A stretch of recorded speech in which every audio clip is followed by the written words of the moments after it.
और सबसे ज्यादा ड्रॉप आउट इस मुल्क में अगर स्कूलों में है तो मुसलमानों में है। सबसे कम एनरोलमेंट अगर है तो मुसलमानों में, हायर एजुकेशन में। गवर्नमेंट का डेटा है सर कि मुसलमानों का जो स्टूडेंट ड्रॉप आउट है वो 14.42 से क्लास 1 से शुरू होता और वो क्लास 6 और 8 को पहुंचे अब तक वो 10.76 को पहुंचता है। ये गवर्नमेंट का डेटा है, यानी क्लास 1 से क्लास 6 8 तक ये हाल है। आपने क्या किया सर इस बजट में? प्री मैट्रिक स्कॉलरशिप को सिर्फ 9th क्लास तक महदूद कर दिया और इसमें आपने पैसे कम कर दिए प्री मैट्रिक स्कॉलरशिप में। और सर 2022-23 का बजट आप देखिए, 5026 करोड़ रुपए दिए गए थे, जिसमें से सिर्फ 663 करोड़ इस्तेमाल हुए। अब आप आ जाइए सर, AISHE का डेटा है कि हायर एजुकेशन में मुसलमानों का 8.5 ड्रॉप आउट रेट हुआ है। 2020-21 में गवर्नमेंट का डेटा बता रहा है कि 1,80,000 मुसलमान हायर एजुकेशन में नहीं है। प्री मैट्रिक स्कॉलरशिप को आपने 423 करोड़ था, उसको आपने इस साल 326 कर दिया। मौलाना आजाद फेलोशिप को 45 करोड़ कर दिया।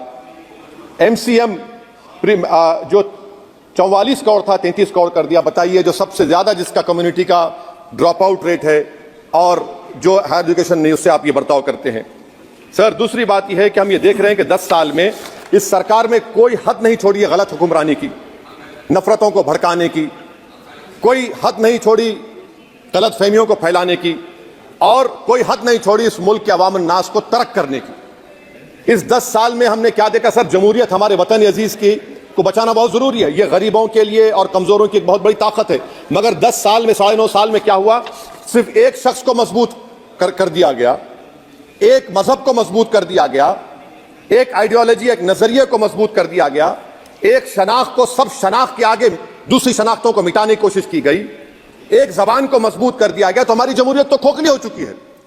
और सर कोई भी हुकूमत और पार्टी सिर्फ जबर और इस्तेसाल पर कायम नहीं रह सकती है सर।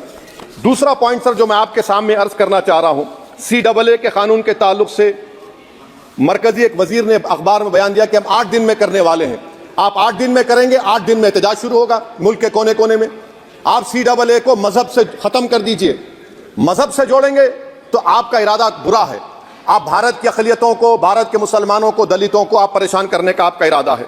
सर दूसरी बात यह है कि CAA के खिलाफ क्यों हम हैं? क्योंकि सीमांचल के मुसलमान को आप बांग्लादेशी कहते हैं। कोई मिनिस्टर मुझे कहता है कि घुसपैठी है, रोहिंग्या है। तो CAA को मजहब से जोड़ना गलत था, उसको निकालिए। मगर हमारे देश के प्रधानमंत्री सर, वतन अजीज के वजीर आजम, मैं बड़ी जिम्मेदारी के साथ कह रहा हूं कि मैं अपने बचपने में जब हिस्ट्री पढ़ता था तो मैंने एक स्टैचू की फोटो देखी थी, प्रीस्ट किंग ऑफ मोहनजोदारो। ऐसा लगता है कि वैसा ही लग रहा है कि प्रधानमंत्री नहीं है बल्कि पुजारी सम्राट बन चुके हैं वो। और मैं क्यों कह रहा हूं कि हमारे सदर जमहूरिया ने कहा था कि 22 जनवरी एक तारीखी दिन है, बिल्कुल तारीखी दिन है। 22 जनवरी की बुनियाद 6 दिसंबर 92 को रखी गई। 22 जनवरी की बुनियाद 86 में ताले खोलकर रखी गई। 22 जनवरी की बुनियाद GB पंत ने रखी थी, इसीलिए तारीखी दिन है। और तारीखी दिन इसलिए भी है कि सर इसी ऐवान में 16 दिसंबर 1992 को हमने रेजोल्यूशन पास किया था। आप बताइए कि आज इस मुल्क में चाहे कोई सेकुलर पार्टी का हो या जो भी हो, वाले सब सेकुलर है, बुरा मैं हूं, किसी में हिम्मत नहीं है कि 6 दिसंबर की बात की जाए। और वो तारीखी दिन इसलिए भी है सर, इंसाफ करने वालों में एक NCLT के चेयरमैन, एक गवर्नर और एक नामजद शुदा रुकने पार्लियामेंट बैठे हुए थे। अब आप बताइए मेरे पास बचा क्या है? बचा यह है कि आर्टिकल 32 बचा है, जिसको बाबा साहब अम्बेडकर ने दिया। आज मुल्क के 17 करोड़ मुसलमान भारत के वजीर आजम पर एतमाद भरोसा नहीं करते, बिल्कुल नहीं करते, बता रहा हूं, खुल के कह रहा हूं। अगर आप आर्टिकल 32 का ड्यू प्रोसेस ही खत्म कर देंगे तो फिर मेरे पास क्या बचेगा सर? क्या बचेगा? मैं तो यहां खड़े होकर वो सुप्रीम कोर्ट के मायानाज बेबाक वकील दुष्यंत दवे की तरह तो नहीं कह सकता। मुझे आज भी रूल ऑफ लॉ में भरोसा है, मुझे आज भी कानून पर, संविधान पर भरोसा है, मगर ड्यू प्रोसेस तो फॉलो होना चाहिए। ड्यू प्रोसेस फॉलो नहीं हो रहा। एक तारीखी दिन 22 जनवरी था, एक तारीखी दिन 31 जनवरी था। सर रात के अंधेरे में अपील किए बगैर आप आरे लेकर रास्ता खोल देते हैं। क्या पैगाम दे रहे हैं सर? 600 साल की मेहरौली की मस्जिद को बगैर को नोटिस दिए आपने डिमोलिश कर दिया। मैं जिम्मेदारी के साथ कह रहा हूं कि भारत के प्रधानमंत्री और उनकी सरकार भारत के मुसलमानों से उनकी शनाख्त को छीनना चाहते हैं। ख्वाजा अजमेरी के आस्थाने पर चादर बिछाइए, मगर आप जो चादर मुझसे छीनना चाह रहे हैं, मेरी मस्जिद है, आप हर मस्जिद को छीनना चाहते हैं। आप बताइए 17 करोड़ मुसलमानों को क्या पैगाम दे रहे हैं आप? कि आप हर मस्जिद को छीन लेंगे मुझसे, फिर मेरा वजूद किस माने रखता है, मेरा शनाख्त क्या माने रखता है, रूल ऑफ लॉ क्या माने। अच्छा 1991 के प्लेसेस ऑफ वर्शिप एक्ट पर क्यों नहीं बोलते आप लोग? आप उस पर कायम है नहीं है। आप 500 साल की बात करते, मैं आपसे कहता हूं भाई 500 साल पे मत जाइए, बौद्ध पे जाइए, जैनिज्म पे जाइए, शैविज्म पे जाइए, कहां रुकेंगे? अरे इस देश को आजादी मिली 47 में, संविधान मिला हमको बाबा साहब अंबेडकर का बराबरी का। उससे पहले तो राजा रजवाड़े थे, जमहूरियत नहीं थी, लोकतंत्र नहीं था, मगर आप उसको उस बारे में लेके जाते। अरे 500 साल आगे क्या होगा बताइए? आप किसी एक सिविलाइजेशन, सर अंग्रेजी में किसी ने कहा था civilisation can not be rewritten by hatred, history can not be corrected by demolition. आप ये नहीं कर सकते।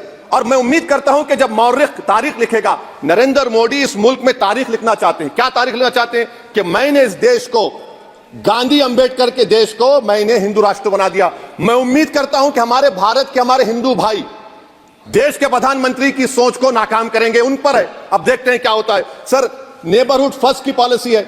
नेबरहुड फर्स्ट क्या हो रहा है सर? हम सोशल मीडिया के जरिए फॉरेन पॉलिसी चला रहे हैं। मालदीव छोटा मुल्क, वो हमको आंख दिखा रहा है, चीन की गोद में बैठ गया। हमारे लद्दाख में हमारे जो लोग जानवर को लेकर घास चराए जाते, वहां पर चीन की आर्मी आके रोक रही। बताइए, बांग्लादेश चीन की गोद में बैठा हुआ है, आप गैलेंट्री अवार्ड दे रहे हैं। क्यों दे रहे हैं? कि चीन बैठा हुआ है। तो आपका बफर जोन गया कहां भाई साहब? आपका बफर जोन तो कहां गया नहीं मालूम, गायब हो गया बफर जोन। और दूसरी बात सर, आप ये भी देख लीजिए कि यहां पर मैं आपको इंपॉर्टेंट पॉइंट ही बताना चाह रहा हूं सर। ये हम बोलते हैं India middle east economic corridor, कितना पैसा है बताइए? वो नहीं बताया जाता। अच्छा सर, सबसे तकलीफदेह बात मेरे लिए है कि भारत ने यूनेस्को का इलेक्शन पाकिस्तान से हार गया। हम पाकिस्तान से हार गए, ये आपकी फॉरेन पॉलिसी है। यूनेस्को के इलेक्शन हम पाकिस्तान से हार गए। अच्छा मामला इजराइल का, फलस्तीन का, गाजा का आया, अक्टूबर में 10,000 लोग मर गए, हमने यूएन में सीज फायर की तायीद नहीं की।